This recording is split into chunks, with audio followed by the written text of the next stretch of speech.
السلام عليكم ورحمة الله وبركاته. ازيكم حبايبي واخواتي في كل مكان في الوطن العربي. كل التحية لكل اخواتنا الجزائريين، الجمهورية الجزائرية العربية الأمازيغية الكريمة، على كل المجتمع العربي. قد ايه بنشوف مواقف إيجابية قوية جدا لاخواتنا واشقائنا الجزائريين في جميع أنحاء العالم. لهم كلمة، لهم سيادة، لهم قوة، لهم شخصية، لها تراث فريد، كاريزما من الآخر، كاريزما منفردة عن الجميع. دايما بتجيب لحضراتكم أحداث ومواقف مهمة وإيجابية عن الجميع، ولكن الجزائر ليها الحدث الأكبر والأعظم. ولكن قبل ما نشوف حدث اليوم، أتمنى من الجميع أنه يدعمنا باللايك واشترك في القناة، فعل الجرس، دوس على زرار الكل، وما تنساش كمان لو اتكرمت علينا تكتب رأيك، ورأيك مهم، انزل وقوله، لأنك كل ما تكتب رأيك كل ما يكون مفيد للجميع، حتى لو مش عشاني أنا بس، علشان كل إخواتنا اللي بيتابعوا الفيديو. كل ما حد يقرأ رأي للآخر يفهم موضوع أكتر، يفهم تفاصيل أكتر،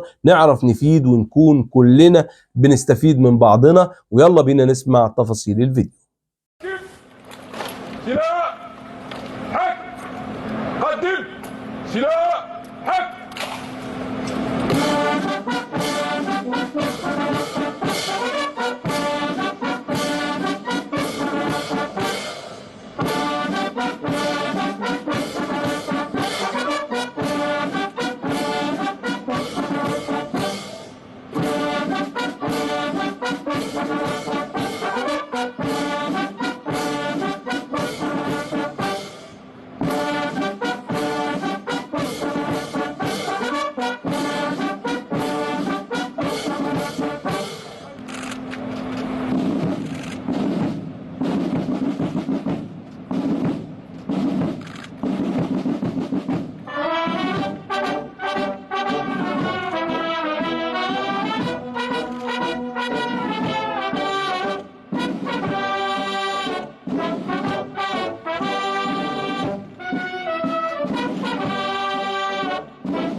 بعد الاستماع إلى النشيد الوطني وتحية العلم، استعرض السيد رئيس تشكيلات من مختلف وحدات قوات الجيش الوطني الشعبي الذي أدت له التحية الشرفية، ليصافح بعدها السيد الرئيس مستقبليه من السلطات العسكرية والمدنية المحلية.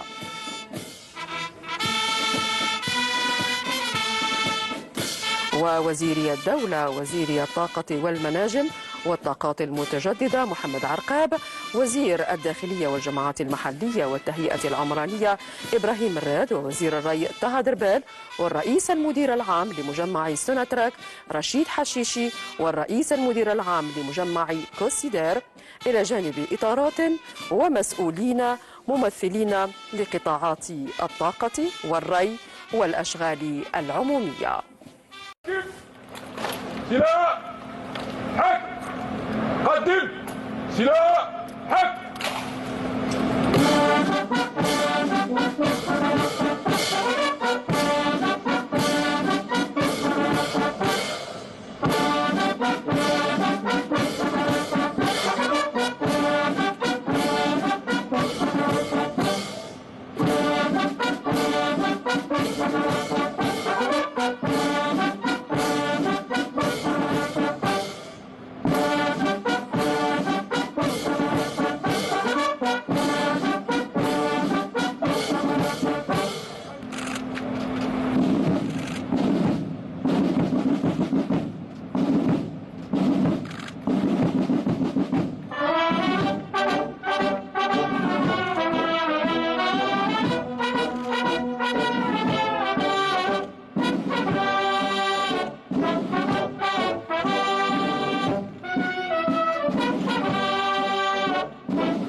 بعد الاستماع إلى النشيد الوطني وتحية العلم، استعرض السيد رئيس تشكيلات من مختلف وحدات قوات الجيش الوطني الشعبي الذي أدت له التحية الشرفية، ليصافح بعدها السيد الرئيس مستقبليه من السلطات العسكرية والمدنية المحلية.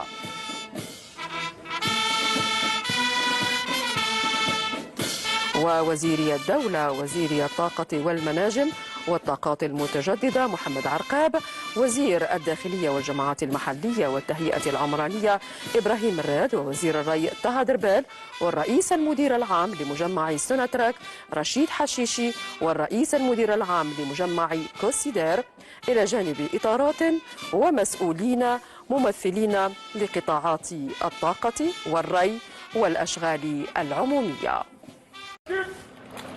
سلاح حق قدم سلاح حق.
بشكركم على كل كلامكم الجميل الطيب، بشكر كل حد تابع معايا الفيديو من البداية للنهاية، بشكر كل حد قدم يد العون ليا وقال لي أنا معاك وبساعدك وبدعمك وبساندك، بشكر كل حد عمل مشاركة، لأن دعمك ليا إنك تعمل مشاركة للناس وتسمعهم الفيديو اللي أنت سمعته، إنه يشوف إيه اللي بيتم بالظبط، إنك تاخد الرابط بتاع الفيديو تنشره على كل المواقع، على كل مواقع التواصل الاجتماعي عشان تأكد للعالم كله إحنا بنتكلم عن إيه. بشكركم جدا، بشكركم بالزاف، نبغوكم بالزاف، والسلام عليكم ورحمة الله وبركاته.